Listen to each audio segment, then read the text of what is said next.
Hello, G here, and I'm making a video response for Chris Rad, aka ZOMGitsCriss. She made a tag video where she was asking for people to answer a series of questions on living as an atheist. I decided, why not? I only have one subscriber on my channel, might as well do some responses and maybe get into this whole community thing. I guess to start off, question one was, were you raised atheist or some other religious upbringing? Well, I was baptized Roman Catholic. My mother was Roman Catholic and is Roman Catholic and practices Catholicism.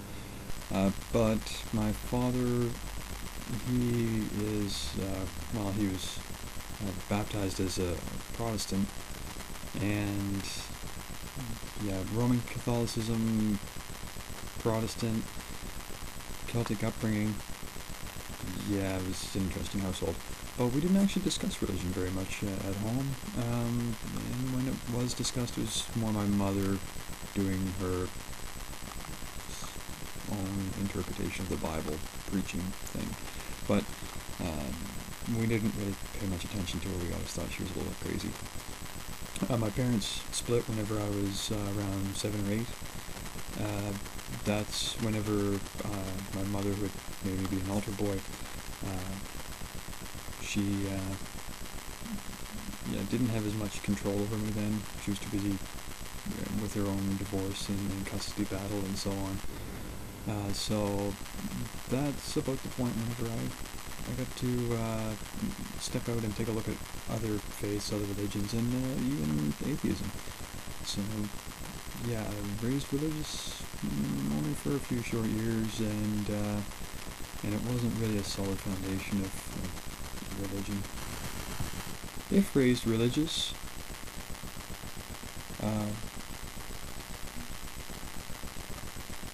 yeah, well, I kind of already answered that. It was, I got along with my family, but was it a quick change? Was it difficult? So on. I get along with my family just fine.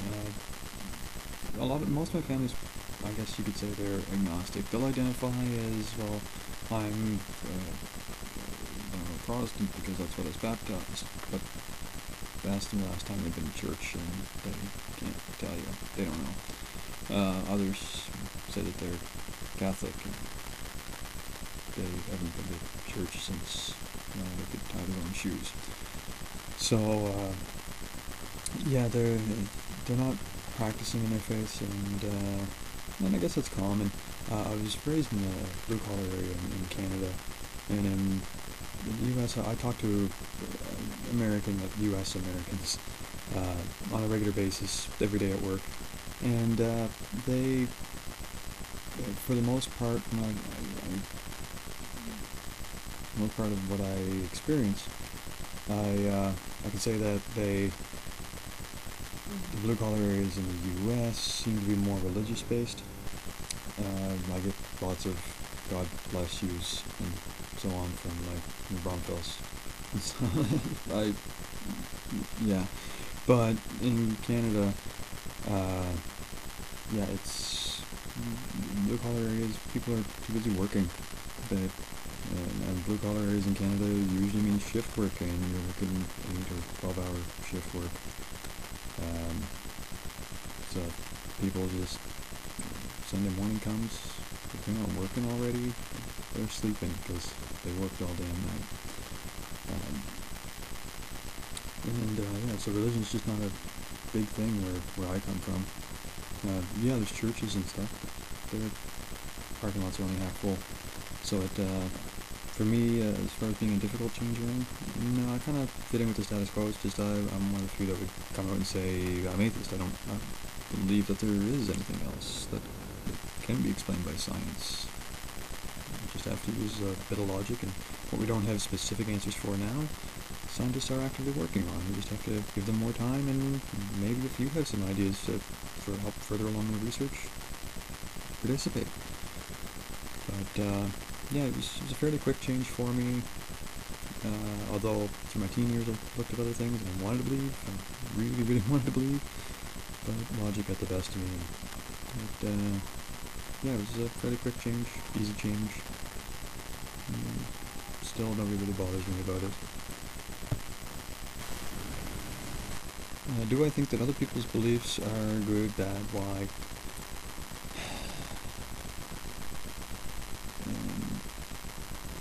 I think the question was actually worded that if I thought religion was a good thing.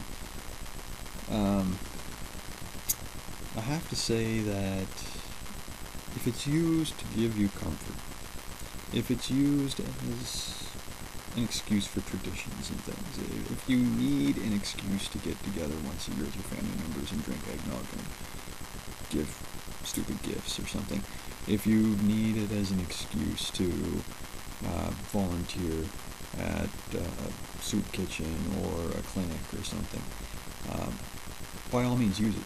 Use that as an excuse. They're good things, they're well-meaning things, and they generally don't really harm anybody. What I have a problem with is not religious people or the practice of the religion. It's the dogma of a lot of religions, or all religions really. But the fanatical people that use religion for justification of doing horrible, horrible things to people and the planet in general, or even the universe for that matter. I don't feel that anything justifies starting wars, claiming territories, torturing people, killing them, but there is no justification for that behavior. And to use some like Copper Age or Bronze Age literature, poorly written poetry, fictional stories, best-selling novel crap to justify this is complete idiocy. And if anything is going to turn people away from religion, it's this constant use of it to justify and try to explain the bad things in this world that are, for the most part, caused by us in the name of these books that we're using to justify.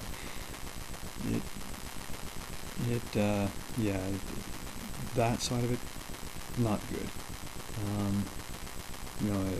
A kid's pet dies and they want to pray to God because they feel that that's the way that they can talk to their beloved pet, and that their pet is playing in that big dog park in the clouds. I don't see the harm in them believing that. I really don't. As they get older, they'll probably come to their own conscious decision on what to believe and what really happened when Fluffy died. But as a child, a little escapism, it's not that bad. We all watch TV shows, listen to music, read books and poetry, and not all books and poetry that we read is truthful, or there is fiction. And it's not just religion. It's the legitimate, intended to be fiction books that we enjoy. This is escapism. It's to do something different, to get our mind working in a different way, and it's not bad if religion's used as an escapist type of exercise. But to justify things, to build laws off it, and to go to war over it, and no, I'm not a big fan of exclusive clubs like that. Am I treated differently for being an atheist? Hell no. No, not at all. For being a socialist? Yes. For being a union activist? Yes. For being a weird, crazy musician, biker guy? Yes. For being the weird guy from Canada that'll just show up in some random country because he threw a dart at a map on his wall, a map of the world, and decided to spend his vacation in Ukraine? Yes, I'm treated differently for doing things like that, but for being an atheist, no, it pretty much goes unnoticed. Do I consider myself spiritual? Why or why not? I got soul? No. I guess I do. I like nature. I'm not really a hippie, but I like nature, and I seem to get along with animals.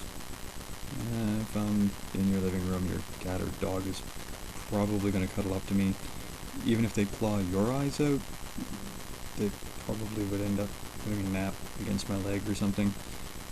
It's just something that's always been with me. I've always been comfortable around animals and plants and in the woods and things, and I've always kind of had a knack for catching on to survival techniques and things. So, yeah, if that's considered spiritual because I'm kind of at one with nature, as hippies would put it, then, yeah, I guess spiritual. I don't really consider it spiritual, and I don't really think that there is a thing kind of creeping around in our nervous system that goes on after we're dead. It's just an electric pulse, and when the brain stops, that's done too. So, yeah, no, I'm not really a spiritual person. How do I come to terms with death and destruction? Well, I guess I kind of expected. I had a bit of a turmoil kind of lifestyle going on with more than just my parents splitting. I'm seriously fucked up, dude. No, I guess I just, well, maybe an example would help. My cousin passed away recently. He was a great guy. He recently retired from the RCMP, so he was a mounted police officer, the person of authority and respect in the community. But aside from that, which I respect the cops, but my cousin was different. But I liked him because he was a decent guy. He really was a decent guy, and not every cop out there is an asshole. I know that, and my cousin was one of those cops that was just not an asshole. And but yeah, he retired, and we'd do a lot of riding together, and lots of good times. Even whenever he was in the police force, still lots of good memories there. And if there's an eternal life, that's what it is. It's your friends and family taking the lessons that you taught them, taking the good times that you had with them, and those memories of it, and moving on. And that's how you're living, is your legacy is living, not your spirit or your body or anything like that.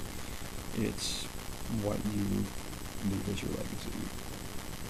That's what it is to live forever. And really, it's not a new concept. William Wallace, he said that every man dies, not every man lives. He was doing that to inspire people, saying, if you want to live forever, in other words, do you want people to be talking about you years after your death, then do something great. And people will remember you, and they'll talk about you, and that is how you'll live on. You'll live on in society. You won't really live on in heaven, because there is none. And it's not really you that's living, it's your memories. So that's how I deal with it. We're all going to die sometime, so we're all organisms that I welcome death. I'm not out looking for death, but in riding motorcycles, racing motorcycles, I've been in the Navy, I've been in combat zones and things. I've been in some really hairy situations, and I've always seemed to be able to remain calm because I've come to terms with you're going to live or die. And if you die, there's no big concerns. That's the end of the road. It's the end of any concern you have. And then, if you live, you got one hell of a story to brag about. So, yeah, I guess I come to terms with it by just dealing with it when it comes. And any sort of destruction in the world, it can be explained, and even things like earthquakes and tsunamis, hurricanes, tornadoes, stuff. Science is getting better at predicting that and everything, and it's not God just throwing this at people. There's certain conditions that are met that cause this to happen. We understand that, and we're able to track it better and better all the time. So, and other forms of destruction are man-made, and then religion that's used to justify a lot of that crap. Without religion, we wouldn't really have the excuse to be doing that anymore. Not to say that it wouldn't be happening, we would just find a new excuse to blame it on. But yeah, it's just a human nature thing when it comes to war and things. So, and that's something that we have to work really, really hard at changing, and we'll probably, well, I know definitely in our lifetime we will never see world peace. But yeah, religion is not going to really bring any solutions to those problems. Well, that's it. That's my video response. I'm going to put a tag out for everybody that's seen this video, but I guess I put a couple special tags out there. I only have one subscriber on my channel, so I'm not really going to be poking at people that are subscribed to me. But yeah, it'd be interesting to see anybody's reaction to this video. Put up a video response of yourself to me, or I'll put some information up to find the original video from Chris, and you can respond directly to her. But there are a few people that I'm subscribed to that I don't think were mentioned in Chris's video that I think should have responses up here. And well, I know that she mentioned Thunderfoot, but dude, I haven't seen any video from you yet. You gotta get on that. Then there's also Coctoports Prime. You're in the same feed of people that I'm subscribing to, man. And you weren't specifically called out, but now you are. And I guess I was going to call out Peach myself, because it seemed to be a while for her making videos. But I see that she's already beat me to that, and I thought I dragged my feet making videos. I guess I shouldn't pick at her for being pokey. But yeah, anybody else out there, feel free to post response to this video, or like I say, I'll put the information up to find the original.